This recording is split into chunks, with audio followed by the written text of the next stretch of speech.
Mbanyereza mu linnya lya Mukama waffe Yesu Kristo. Balamusizzaako mwenna basubscriber mwebale. Mukama abampeera omukisa mwenna abasubscribinze. Katonda awulire okusaba kwammwe. Leero tugenda kusoma mu kitabo kya Kosiya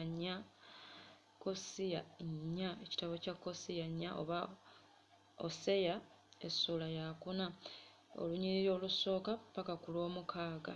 Mukama yeebazibwe.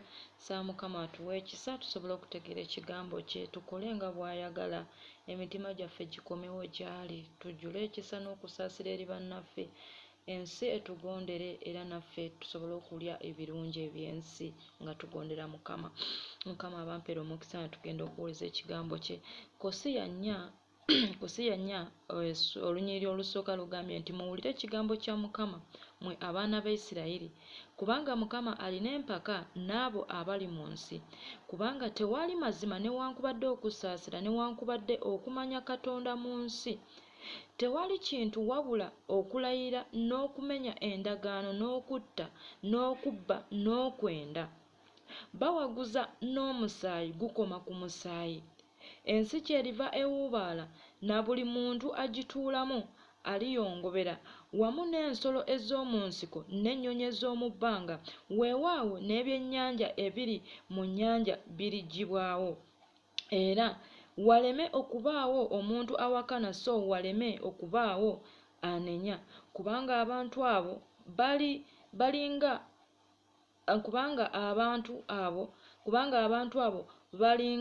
abalinga abo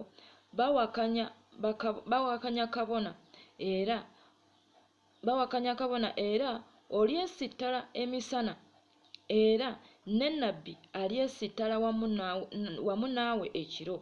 Era ndizikiriza nnyoko. Abantu bange bazikiridde olw'okubulwa okumanya. Kubanga ogaanye okumanya, nange nkugaanye ggwe, olemenga okubeera nga kabona gye ndi. Kubanga weerabidde amateeka ga Katonda wo, nange ndyerabira abaana bo. Ekyawandiikibwa kino kitegeeza ki? Katonda yatuka ekiseera nga kwegamba alinga ngaawo alwanagana n'abaana ba Isirayiri, ng'awakana n'abaana ba Isirayiri, nga waliwo empaka, nga bw'onoogamba nti waliwo empaka, kwegamba nga bwe munaabeera n'empaka neiba ne neiba nga mulina okuyombagana oba empaka. So olw'abaana ba Isirayiri nti tebaalina kusaasira, edda nga bayiwa omusaayi, tebaalina kusaasira, okwenda nga kungi, nga bamenya endagaano, nga n'okumanya Katonda tebakumanyi. Kati nga ssaawa zino abantu twefudde abamanyi Katonda naye nga tetumanyi Katonda. Twefudde abakomawo eri Katonda naye nga gye tudde eri Katonda mazima ddala omutima gwaffe si gye gudda. Tukoze ebintu eby'ensi ne twerabira Katonda biki by'ayagala. Agambye nti agambye nti mu nsi temuli mazima newankubadde okusaasira newankubadde okumanya Katonda. Ensi eweddemu okumanya Katonda, ensi teweddemu okusaasira, emisaayi giyiika, abantu battibwa, abantu bafa, kubanga twerabidde tuvudde ku Katonda ne tukola ffe ebyaffe. Olwokubiri n'agamba nti tewali kintu wabula okulayira n'okumenya endagaano, kutta, kubba na kwenda bye biri mu nsi kati, na kuyuwa musaayi. Kugamba n'obeera mu nsi nga togyeyagaliramu naye nga kiva ku kubanga tugaanye okutegeera Katonda, tugaanye okumanya Katonda. Kyova olaba olw'omukaaga agambye nti okubanga ogaanye okutegeera nze, nange nkugaanye ggwe okubeera kabona. Kitegeera, nange nga bw'onneerabidde nange ndyerabira abaana bo. So tugezeeko nnyo emitima gyaffe ogitereeza ne Katonda, tukole Katonda ky'ayagala.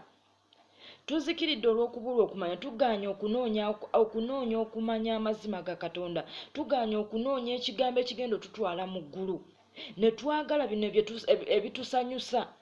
Okitegeera, omuntu ajja kugamba ogenda kufuna enkya mmotoka n'osanyuka, naye ng'ogaanye okutegeera oyo agenda okuwa omukisa gw'okufuna ki? Emmotoka eyo. Twagadde nnyo software ne twerabira ekigambo kino ekigenda otutwala mu ggulu.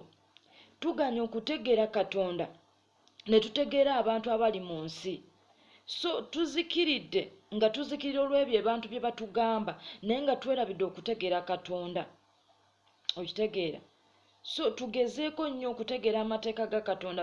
Agambye olunyiriri lw'omukaaga nti kubanga weerabidde amateeka ga Katonda nange ndyerabira abaana bo. Manya nti buli kyokola kirina connection eri abaana bo. Bwe weerabira Katonda, Katonda naawe agenda kwerabira abaana bo. Bw'ova ku Katonda, Katonda naawe agenda kuvaako ne famire yo. Kyova olaba Yona bwe yadduka mu maaso ga Katonda yaleetera n'abali abaali ku kyombo abaali tebamanyi Yona okufuna obuzibu. So nkugamba mulokole nga walokoka